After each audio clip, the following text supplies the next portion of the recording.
Hello! This is Mike. I'm over at the Spark Makerspace right now, printing on the new 3D printer. So this is a different configuration here. I got a linear actuator which pushes and pulls this half-inch thick piece of Lexan into this blade, which scrapes the item off, and the item falls through the hole in the bottom of the bottom of the machine. So this is almost done, and this is only the second item ever to come off of this 3D printer. So in about 20-30 seconds, we're going to see this thing hopefully eject the item. If it doesn't eject it, well, I still got some things to do, but it should be done here. It looks like it's doing probably the top layer, maybe one more, and then it'll all be done. And then we can watch it eject it. Up, here we are. So it's going to go and eject the print. So again, this is a piece of Lexan. Let's see. Give it a second. I'll get this out of the way. Okay. It should be ejecting now. Okay, so here we are. We have our linear actuator. It's pulling back the item. There we are. And it's going to hit the blade and scrape it off. Okay. So, and now, so it just 3D printed that thing and automatically ejected it from the machine. So I'm going to go over here to my web browser, and I'm going to approve the next print. There we are. So I'm going to print out this tiny little bulldozer there. If the internet works. Yep, there we are. So I just approved that, and now it should come out here on the printer in a little bit. I'm a little bit concerned about that raft, so I think I'm going to have to get rid of that. But yeah, this is working pretty good. Let's see whether that raft gets taken care of here when it closes. It might scrape some of it off.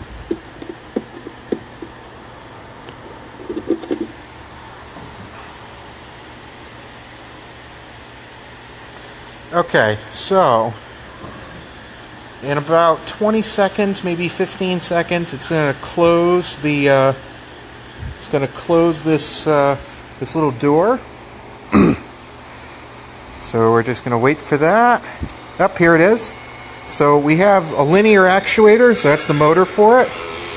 And this here's the blade. And this is a half-inch thick piece of Lexan.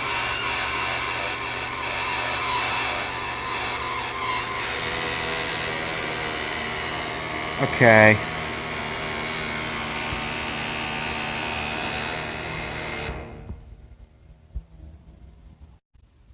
So I'm going to loosen up a couple screws here because that sounded a little bit too hard. There we are. Just loosening up a couple little screws here. There we are.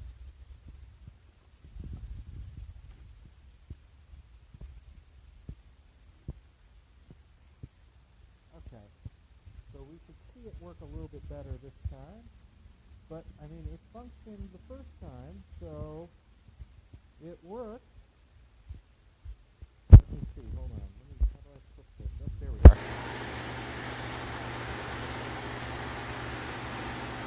Okay, so right now the 3D printer is coming up to temperature, and it should start 3D printing right on top of there. So I'm going to scrape this off a little bit. I'm not happy with that. I think I got to change the layer height for the first layer. That way it doesn't do that. And I gotta find like a little paint scraper or something.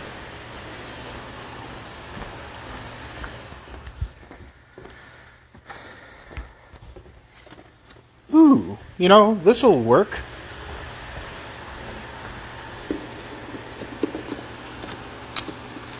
There we are.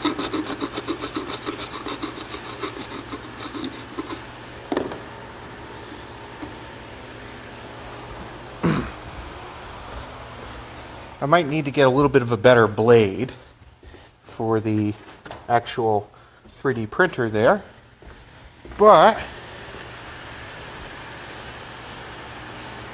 there we are, and it's just heating up.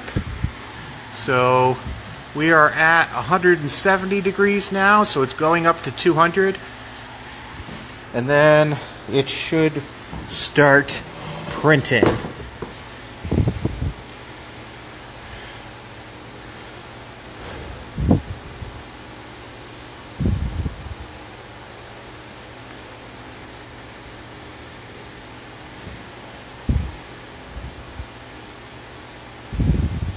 So we'll give it a minute here, not too much longer. You can actually see that it's heated up enough that it's starting to form a little string there coming off the nozzle.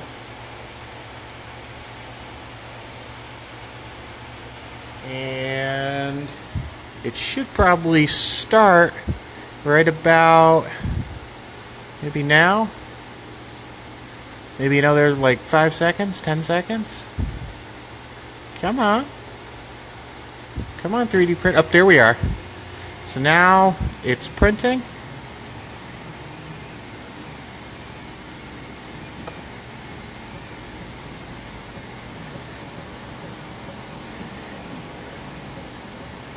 Okay, so I definitely have to do a little bit of calibration as to my Z-axis because the first layer is not coming out and the nozzle is touching for that.